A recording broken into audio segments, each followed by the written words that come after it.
Naam, assalamu alaikum warahmatullahi wabarakatuh ndugu zangu.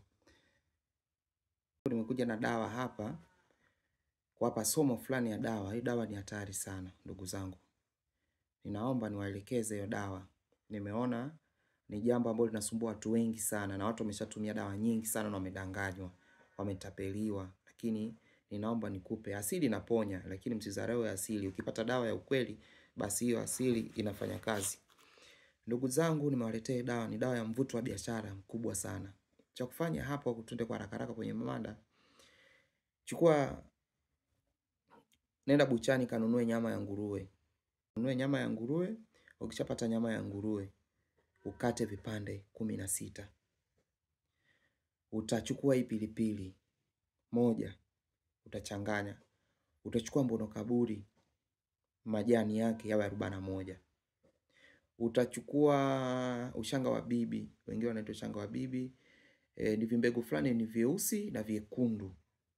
Inshallah hapa sina, ningekuwa nayo basi ningewaelekeza.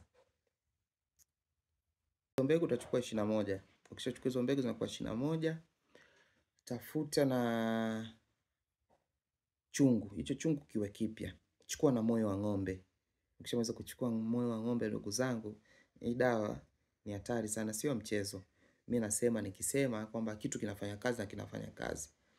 Ni vitu ambavyo sisi tunavitumia na ni kitu ambacho nimekitoa kabisa kwa moyo mmoja baada ya kuona ndugu zangu wanateseka na wametapeliwa sana. Utachukua pembe ya ng'ombe, ukishachoma hizo dawa, weka kwenye pembe ya ng'ombe. Ukishaanza kuiweka kwenye pembe ya ng'ombe, basi shona na kitambaa cheupe. Kama unataka kuweka mvuto wako kwenye duka, basi zika katika duka lako, mbele ya duka. Kama ile sehemu hamna uwezo kuzika, basi ining'inize na kitambaa cheupe. Ukishashona, basi inshallah ukishashona vizuri, wewe weka katika hayo mazingira yako ya biashara. Kama ni shule unayo, shule haina wanafunzi, zika pale shuleni kwa manuizi, ita wateja, watu wengi waje. Kama una ofisi haingizi watu, basi chukua hiyo, zika katika ofisi yako. Ndugu zangu, hiyo dawa ni ya mvuto hatari. Utakachokiona wewe, kama una duka lako haliuzi, tafuta.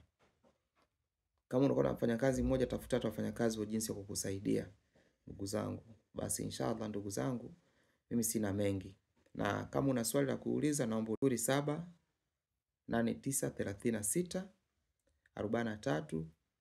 0789364385. Nashukuru sana.